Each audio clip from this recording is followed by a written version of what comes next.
façon. D'accord. Monsieur le Président, au regard de tout ce que vous avez développé depuis quelques minutes au cours de cet entretien, il s'agit ainsi véritablement d'un acharnement de la France et de ses complices contre le Niger et ses institutions. J'ai alors à ce niveau 3 petites questions. Premièrement, quelles sont les raisons de cet acharnement et de leur volonté irréductible de nous déstabiliser alors que l'on peut penser, après tout ce qui s'est passé depuis le 26 juillet, qu'ils ont bien compris la leçon et que l'on peut aller de l'avant?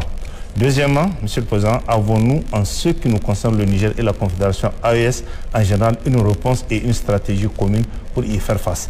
Et enfin, troisièmement, quel doit être dans cette stratégie le rôle de nos populations en termes de mobilisation, de sensibilisation et d'engagement patriotique, sachant par ailleurs que certains de nos compatriotes se plaignent souvent des difficultés dans leurs relations avec les autorités administratives qui ne prennent pas en compte avec la diligence requise les informations qu'ils leur donnent.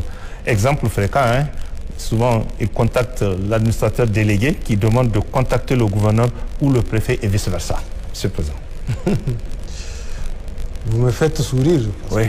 Quand j'entends les dernières conclusions, je vois un profane qui parle d'un domaine vraiment pour lequel il est totalement profane. D'accord. L'acharnement de la France, pour reprendre vos mots, et qui sont justes, tire son essence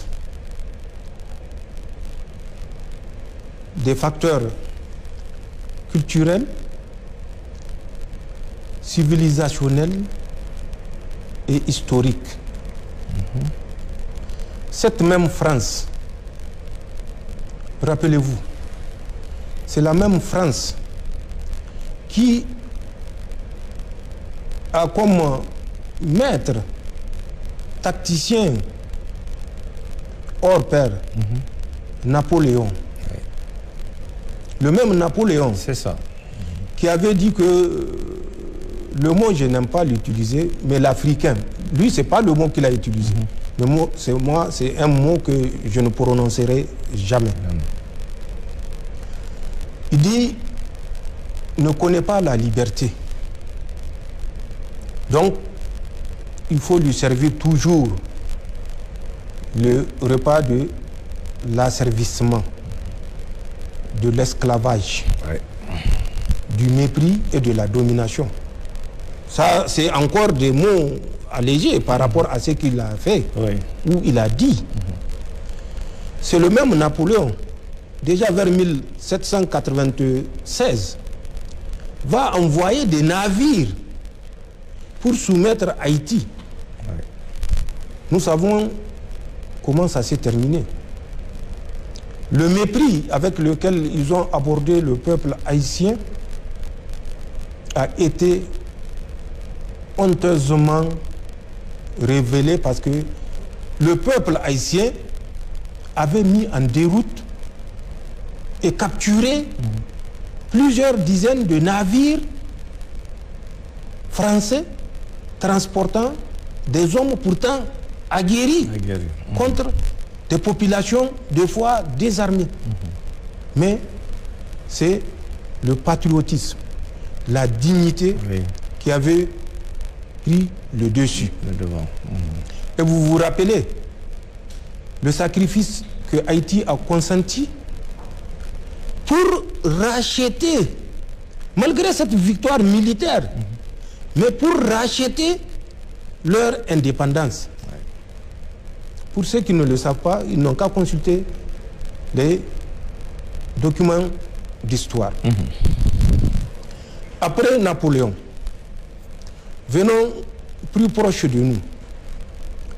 Vous vous rappelez la fameuse phrase de Nicolas Sarkozy quand il était à l'université Cheikh Anta Diop de Dakar au Sénégal. Le drame de l'Afrique, c'est que l'Afrique n'est pas suffisamment rentrée dans l'histoire. Ça, c'est aux Africains qu'on dit ça. Et où, à Cheikh Anta Diop, Je dis bien Cheikh Anta Diop. C'est tout un symbole. Hein. L'égyptologue le plus reconnu, qui malgré l'impérialisme, l'imposition, l'omerta impérialiste, a démontré que l'Égypte est une civilisation, d'un mot que je dis, je ne veux jamais utiliser. C'est ça. C'est l'insulte suprême qu'on puisse faire à un peuple. Se tenir dans un temple comme Cheikh Anta Diop et dire que l'Afrique n'est pas suffisamment entrée dans l'histoire. Mais qui est l'histoire? Ça reflète l'ignorance tout simplement. Parce que s'il sait ce que c'est l'histoire ou le mot histoire, il ne peut pas le dissocier de l'Afrique. Il y a plus de 5000 ans, au moment où leur arrière-ancêtre venait en Égypte apprendre les sciences, l'astronomie et toutes les autres sciences. Cette même Égypte, civilisation qui a laissé des traces aujourd'hui à travers les pyramides, et que ces forces néocolonialistes ont cherché à camoufler le lien historique entre ces architectures monumentales aux civilisations africaines. C'est dans ce même temple que Sarkozy va dire que l'Afrique n'est pas suffisamment rentrée dans l'histoire. Plus proche de nous encore, il faut suivre Emmanuel Macron. Oui, bien sûr. Qu'est-ce qu'il a dit? Ça, c'était au Burkina. Même pas au Burkina, avec ça, je considère ça comme un incident mineur. D'accord. Parce que si Marc Kaboré ne l'avait pas reçu, avec tous les égards, il n'aurait pas pu dire à Marc que c'est lui l'électricien en s'adressant devant des étudiants burkinabés et qui ont malheureusement applaudi. Pour vous dire de ce qui se passe en Afrique. Je parlerai plutôt d'un autre qui est d'actualité, Emmanuel Macron. Quand il était parti, toujours à Bruxelles, par rapport à la demande de conciliation, où il avait dit « Ne vous mêlez pas de ce qui se passe entre la colonie nigérienne et la France. Le Niger nous appartient. Nous sommes seuls à décider de la solution. » C'est pourquoi je dis c'est civilisationnel. C'est culturel. Encore en 2023, décembre, un autre brillant Français a dit, je cite, « C'est le petit stupide ». J'ai dit, je répète, c'est le petit stupide d'Emmanuel Macron qui a ouvert les yeux aux Africains. Petit stupide, Emmanuel Macron qui a ouvert les yeux aux Africains.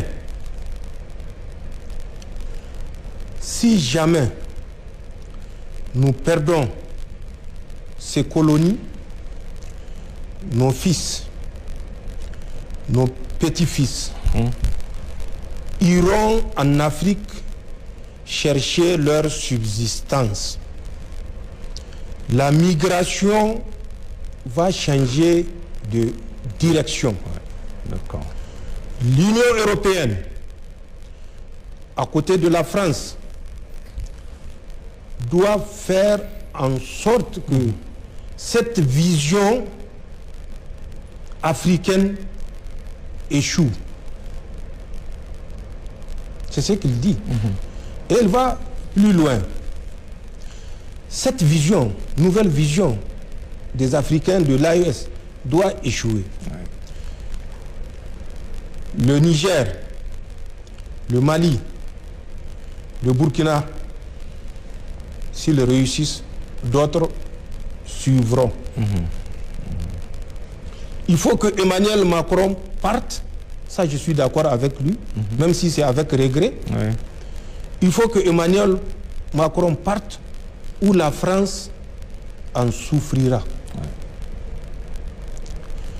L'Afrique n'a pas d'histoire. La même chose que Sarkozy avait annoncé. Tout à fait. L'Afrique n'a pas d'histoire et en conséquence, ça c'est sa conclusion, l'Afrique ne peut pas dominer le monde. Mais l'Afrique n'a pas besoin de la permission de quelqu'un pour dominer le monde, puisqu'elle l'a déjà dominé à un certain moment où ce monde duquel il se réclame n'avait aucune existence humaine ou organisationnelle. Je ferme la parenthèse. Et c'est pourquoi je dis, tout ce qui se passe, cet acharnement pour la France et le fait que nos pays ne méritent aucun égard. Nos pays doivent rester les colonies qu'on exploite à volonté. Et c'est ce qui me ramène vers nos ressources naturelles qui sont un autre point. En plus du mépris affiché, il y a ces ressources naturelles qui sont la base de l'acharnement français.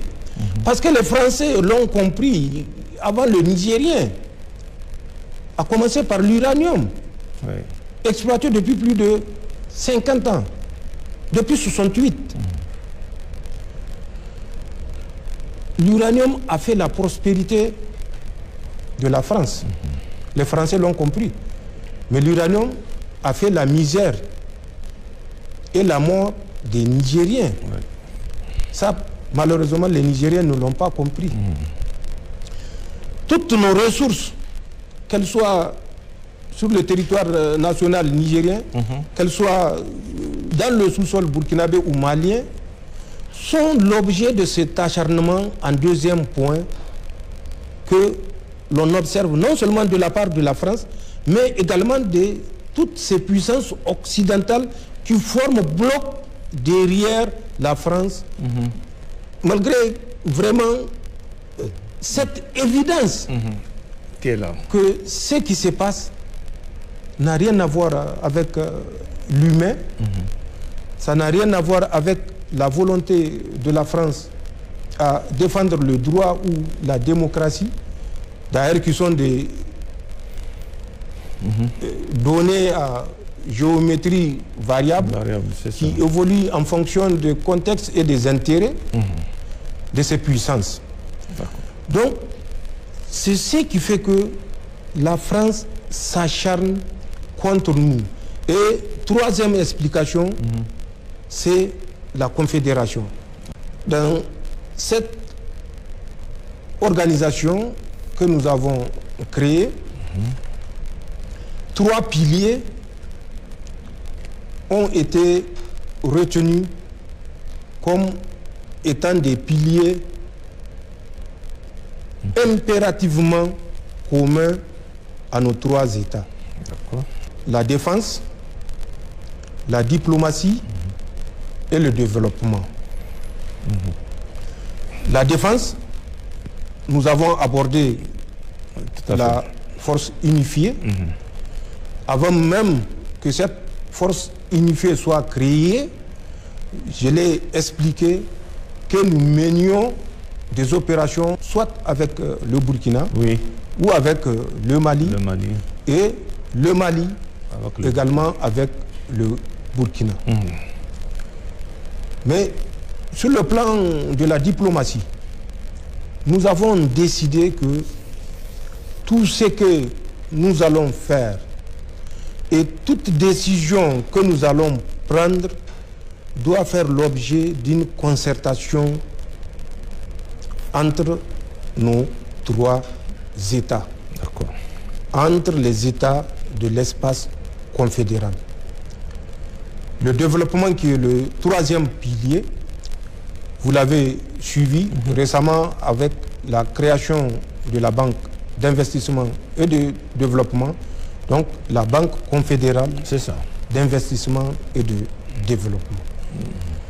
Cette banque, dont le capital est estimé à plus de 300 milliards, sera constituée par les efforts propres, endogènes des États de la Confédération. Donc, c'est pour vous dire que, et sur le plan défense, sécurité, et sur le plan diplomatie, et sur le plan développement, les États de la Confédération s'activent et c'est une réalité.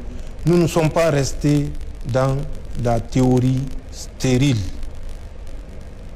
Car comme le dit un sage, la théorie sans pratique est stérile, la pratique sans théorie est aveugle. Nous ne voulons être ni l'un ni l'autre. Au sein de la Confédération, nous agençons les deux pour atteindre nos objectifs.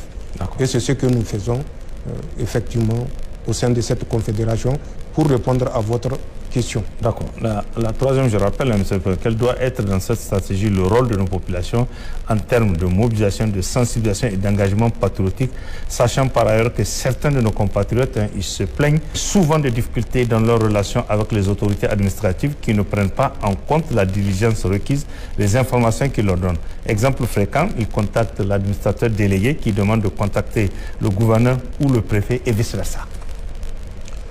Je crois que le terme le plus approprié, bon, au moment où vous préparez ces questions, certainement, il n'y avait pas ces données que je viens de révéler. Si les compatriotes, justement, qui se plaignent, mais moi que je dirais, qui désormais se plaignaient, ont suivi ce que moi je dis. D'accord.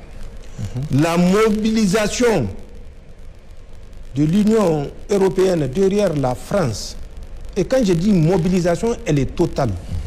Elle est financière, elle est diplomatique, elle est économique, elle est militaire.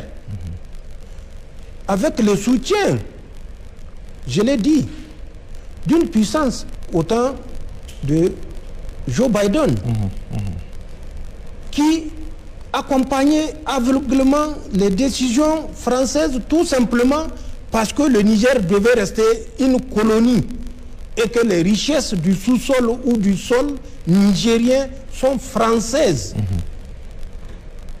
Si les gens savaient toute cette mobilisation qui avait eu pour conséquence de créer dans un premier temps, à travers le rappel historique que j'ai fait des mouvements de déstabilisation jusqu'au Sahel, où ces puissances ont mobilisé ce qu'on appelle, je n'aime même pas utiliser ces noms, puisque ça n'a rien d'État islamique au Sahel. L'islam, ce n'est pas au Niger qu'on apprend l'islam. Nous avons connu l'islam au 6e califat, 666, au Niger. Au moment où beaucoup d'autres pays ne savaient pas ce que c'est l'islam. D'autres pays arabes. C'est ça. Je parle de 44 ans après l'Hégire. À travers Bousr Ben Abi Arta, dans les oasis du Kawa. Nous avons connu l'islam en 666. C'était le 6e califat. Aujourd'hui, près de 1400 ans que le Niger a été en contact de l'islam. 1400. Nous sommes à l'an 1446 de l'islam. C'est ça. Donc, ça n'a rien d'islamique. Ce qui se passe, c'est un crime organisé. Un crime organisé par les puissances occidentales que nous connaissons. La France soutient le régime ce qu'ils appellent le groupe de soutien à l'islam et aux musulmans. Quels musulmans on soutient? Le Niger est à 95% musulmans. C'est massacrer les Nigériens qui est un soutien à l'islam. Le Mali, autant. Le Burkina, autant. C'est en massacrant des Nigériens, des Burkinabés et des Maliens qu'on soutient l'islam et les musulmans. L'islam que nous connaissons depuis 1400 ans. Il y a ce groupe-là qui est actuellement et qui a comme leader Iyad Agali, que tout le monde connaît. Iyad Agali, c'est la France. Et celui qui est chargé de la propagation, ce qu'ils appellent islamique, propagation islamique, un certain Abu Hamza el-Shingieti ou quelque chose comme ça. Shingieti, c'est extérieur à notre espace. Bien sûr. Pour vous dire, donc ça n'a rien de musulman, parce que c'est des musulmans qui sont tués chaque jour. Rappelez-vous de Fambita, 44 fidèles, un mois de mars, un mois de carême, exécutés par des gens manipulés. Manipulés pour des raisons de cupidité, des raisons d'ignorance, mais malheureusement face à des puissances qui manipulent même des États, à plus forte raison des regroupements d'individus qu'on peut facilement induire en erreur en leur montrant que voilà la cause que vous défendez. D'accord. La France soutient ce groupe-là. Les États-Unis sont avec ce qu'ils appellent l'État islamique au Grand Sahara. Le IGS, c'est l'État islamique. Oui. Donc, je vous ai dit, la Daoula centrale est en Syrie, à un certain moment en Irak.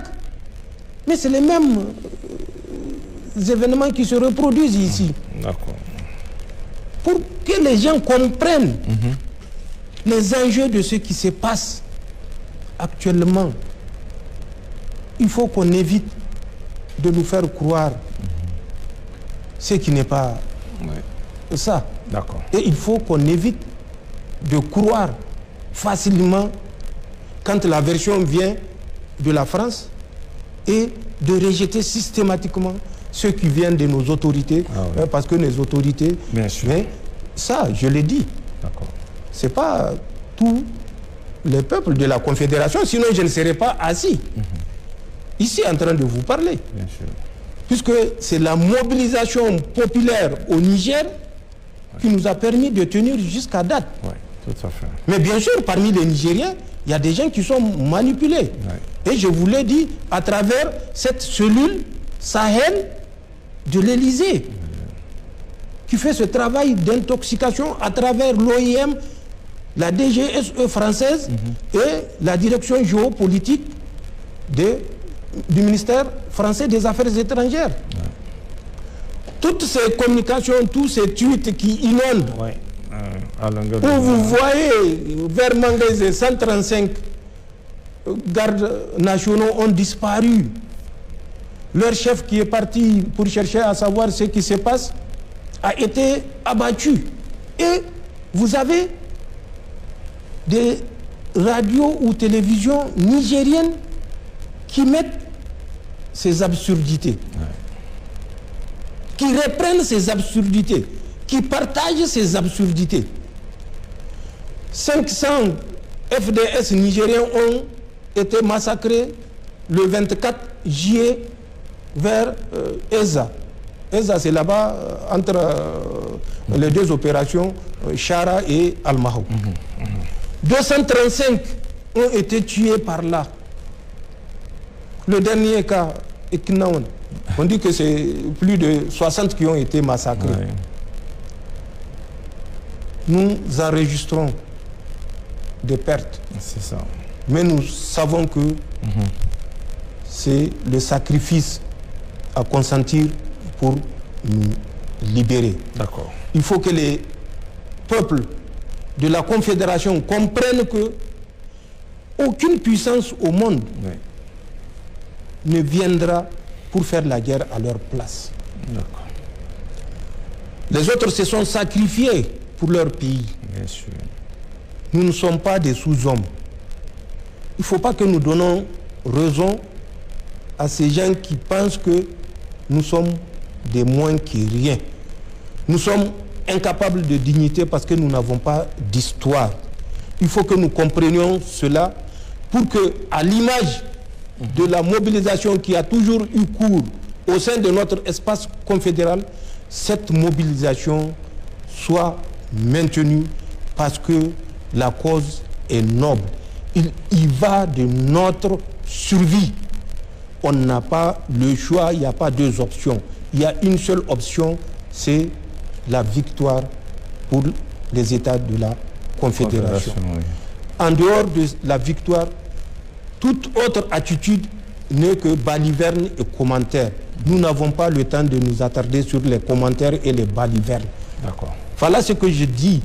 Le peuple est debout, le peuple doit rester debout parce que la cause, elle est civilisationnelle. Okay. Ce n'est pas du superficiel. D'accord.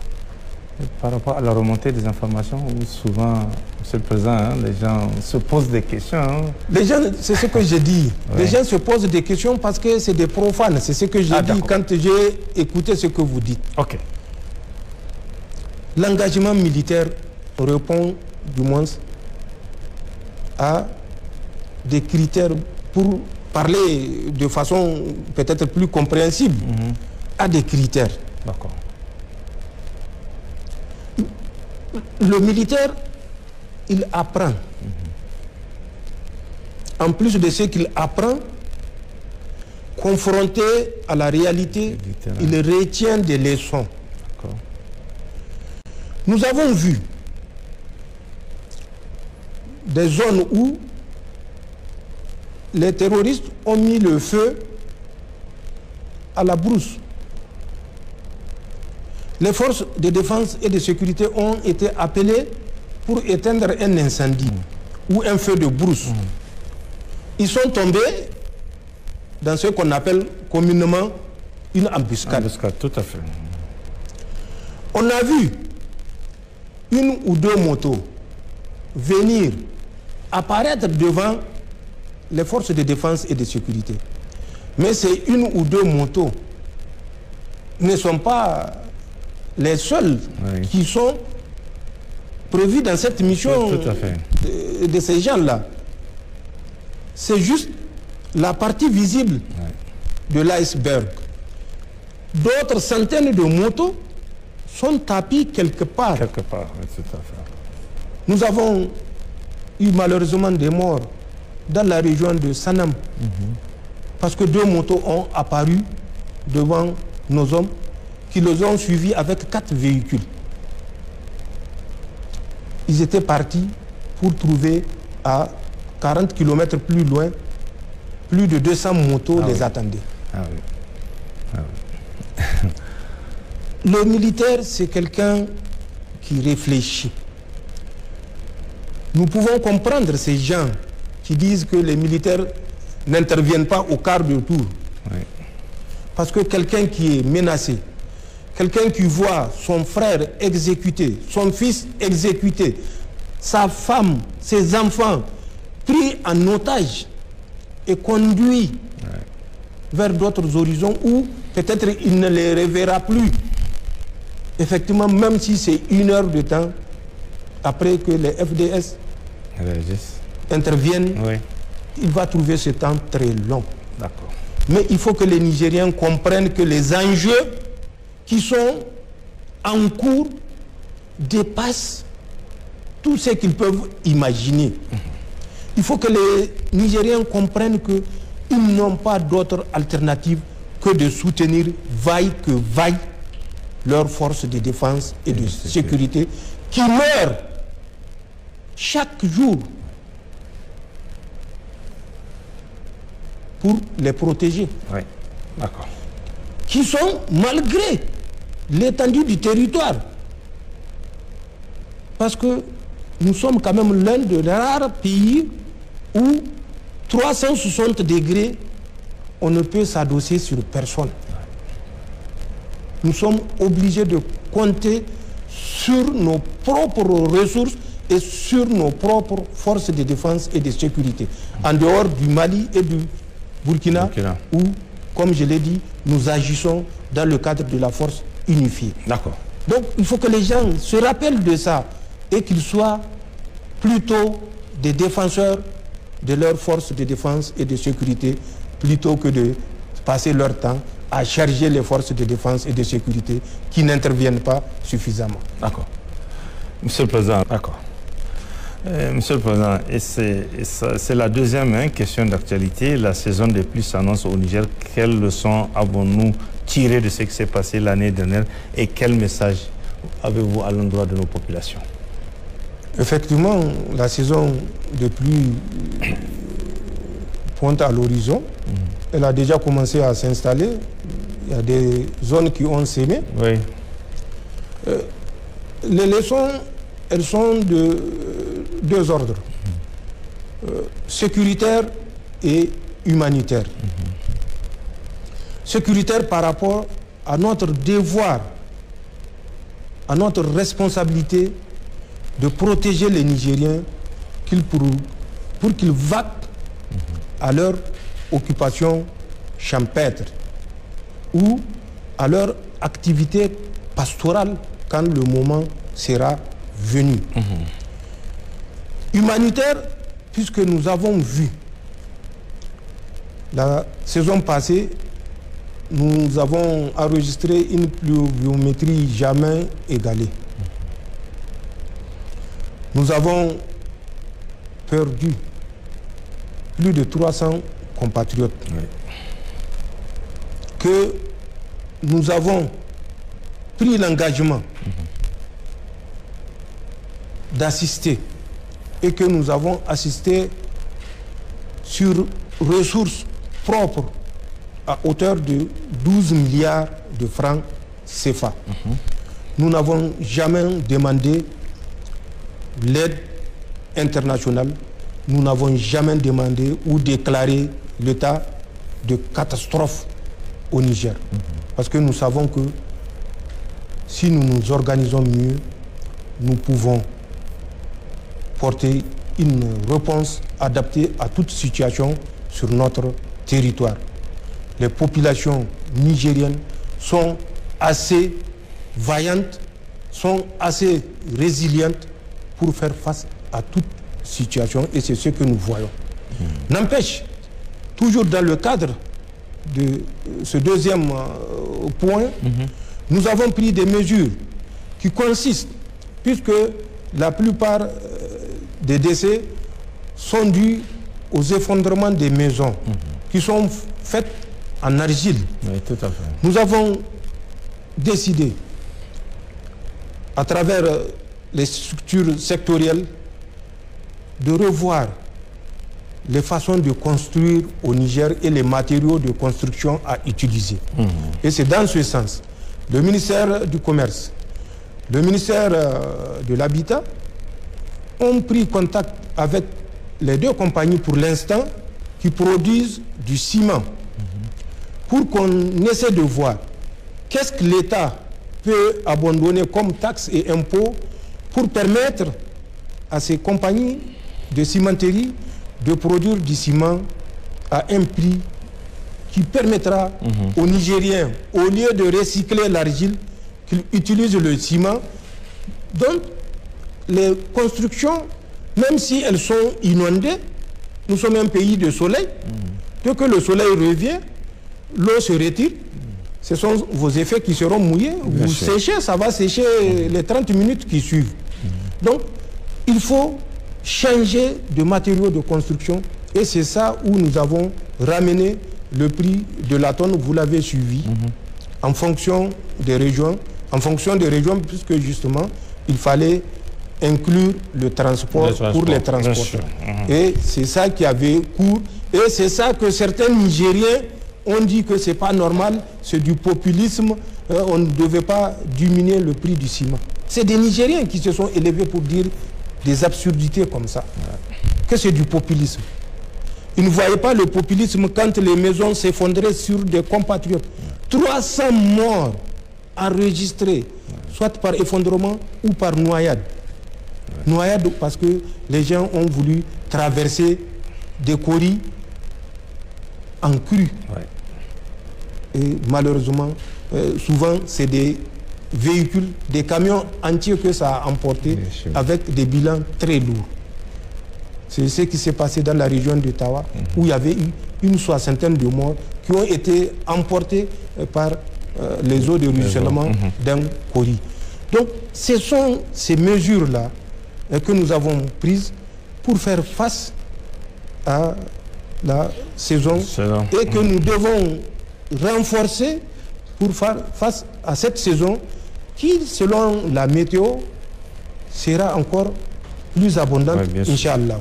Mais il faut que nous prenions toujours le côté du verre à moitié plein que du verre à moitié vide, parce que la pluviométrie, c'est une rahama de Allah subhanahu wa ta'ala, et ça devait être exploité dans ce sens. Les comportements à risque, nous devons les bannir, et c'est ce que l'État cherche à faire ou fait pour effectivement éliminer ces comportements à risque.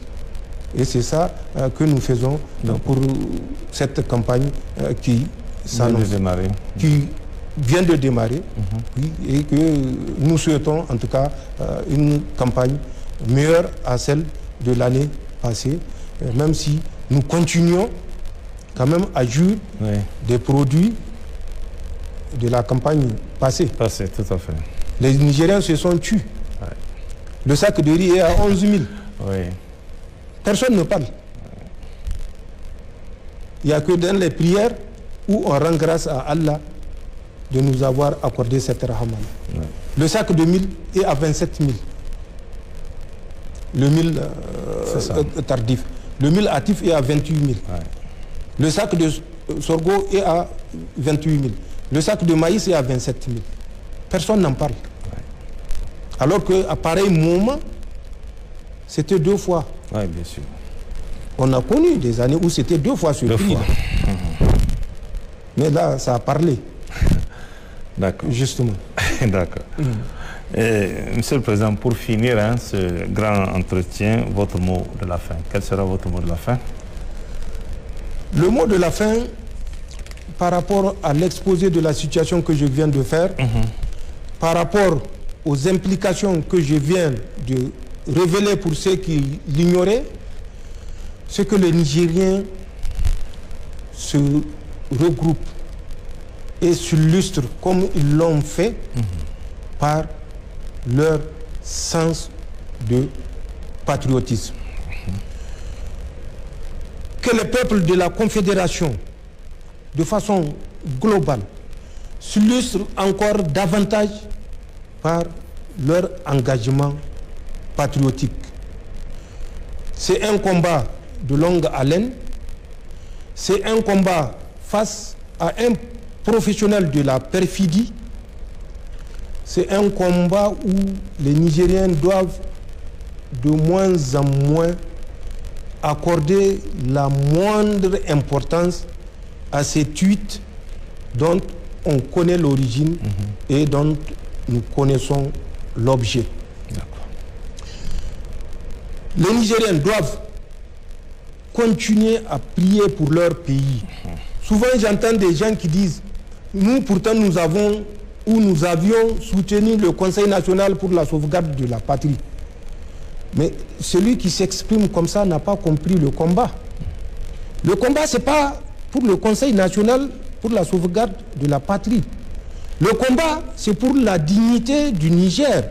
Le combat, c'est pour la survie du Niger. Le combat, c'est pour la souveraineté du Niger. Et ce combat-là est le même au Mali et au Burkina. C'est pour la survie, c'est pour notre dignité à nous tous. Donc, je ne fais pas un combat pour un tel ou un tel. Un tel ou un tel, ce ne sont que des individus qui conduisent le combat en même temps que vous et qui ont eu la lourde responsabilité d'être ceux qui indiquent le chemin à suivre et qui ont le courage de dire non quand il faut dire non. C'est ça la vérité. Donc il faut que les gens comprennent que la lutte qu'ils font, c'est pour le Niger. C'est pas pour moi. C'est pas pour moi. C'est pas pour le Conseil national. C'est pour notre pays. Oui. Nous sommes un pays de peuples fiers, multimillénaires. C'est parce que les gens ignorent leur histoire qu'ils se sous-estiment. Nous sommes un peuple organisé il y a plus de 5000 ans. Le Niger. Il ne faut pas prendre le Niger pour la République de 18 décembre 1958. Ah oui, bien sûr. Ça, c'est la colonisation. D'accord. C'est une terre ancienne, le Niger, plus de 5000 ans. Donc, il faut que les Nigériens soient convaincus qu'ils sont chacun pris membre d'un peuple digne, fier, ancien, d'une civilisation antérieure à la civilisation de ceux qui veulent nous apprendre les leçons de démocratie et de dignité. Il faut que l'ensemble des Nigériens se concentrent sur les prières pour leur pays, pour leur confédération. Si nous avons tenu, en plus de notre volonté, il y a la volonté d'Allah subhanahu wa ta'ala que nous implorons chaque fois que nous prions. Quand je prie, je ne prie pas pour moi, je prie pour mon pays.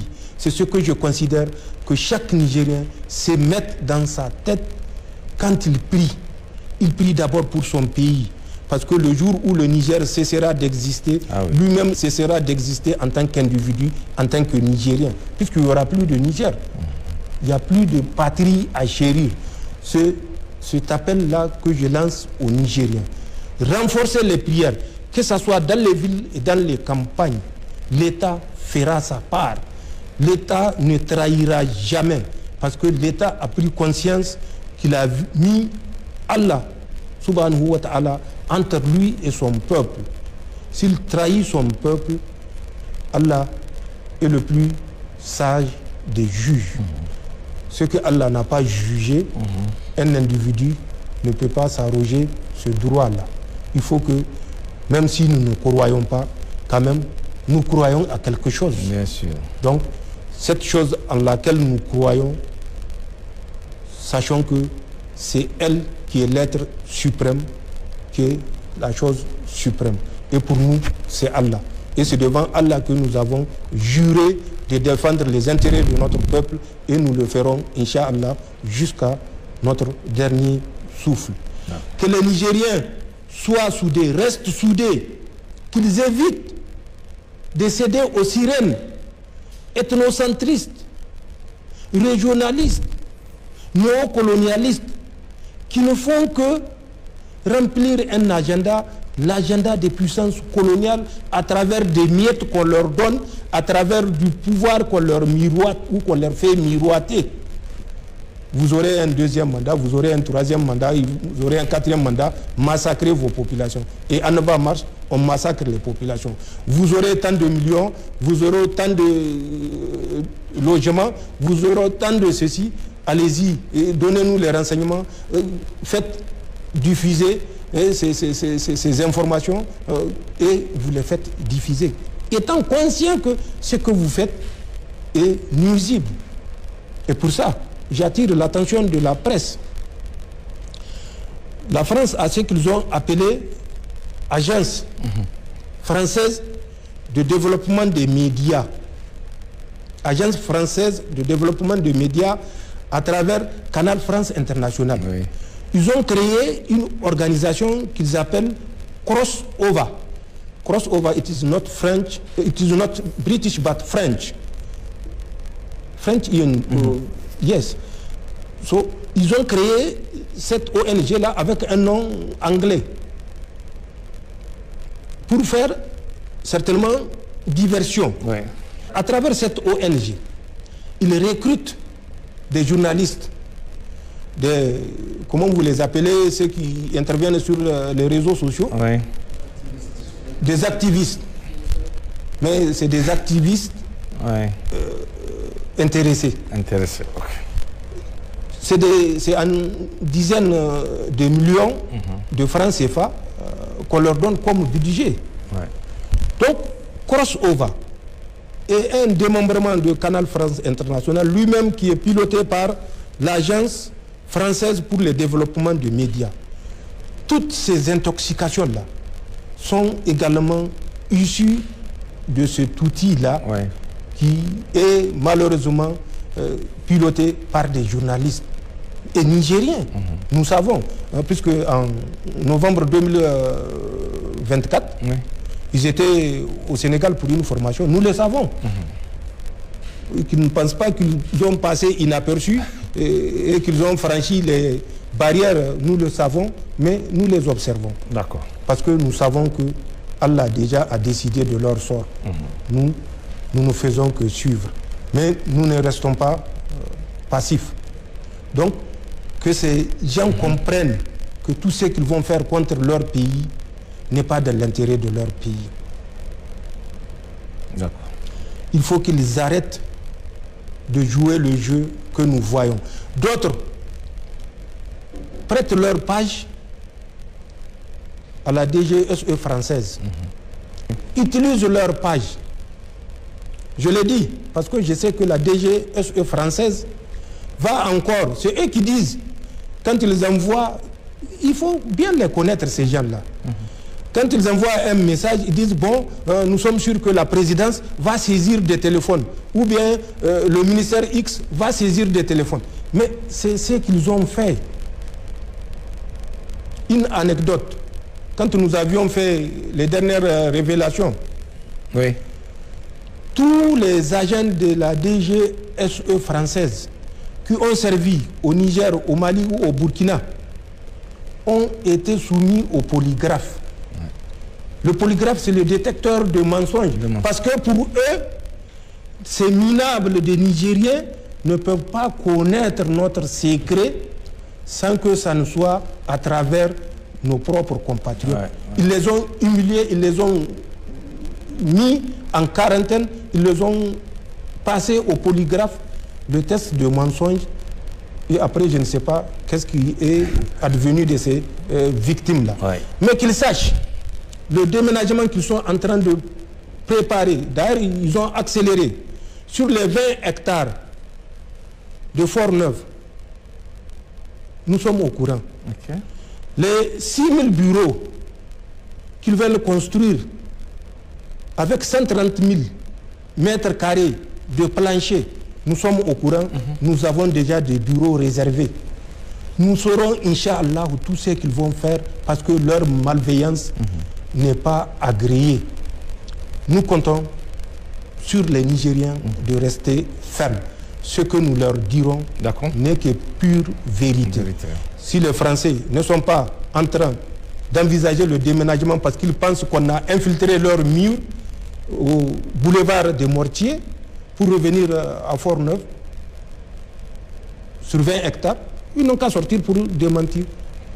Ils avaient, c'est vrai, un projet depuis 2021, mais ce projet était en latence.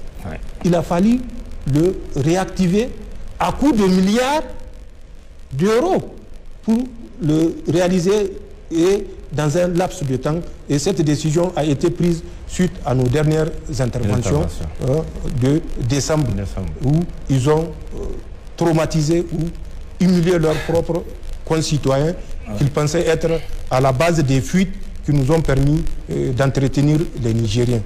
Donc, ce que nous disons, nous n'inventons rien, c'est la triste vérité. Que ceux des Nigériens ou des Burkinabés ou des Maliens qui jouent le jeu de la France comprennent que c'est un jeu d'humiliation, de dégradation et de manque de dignité. C'est une voie sans justice.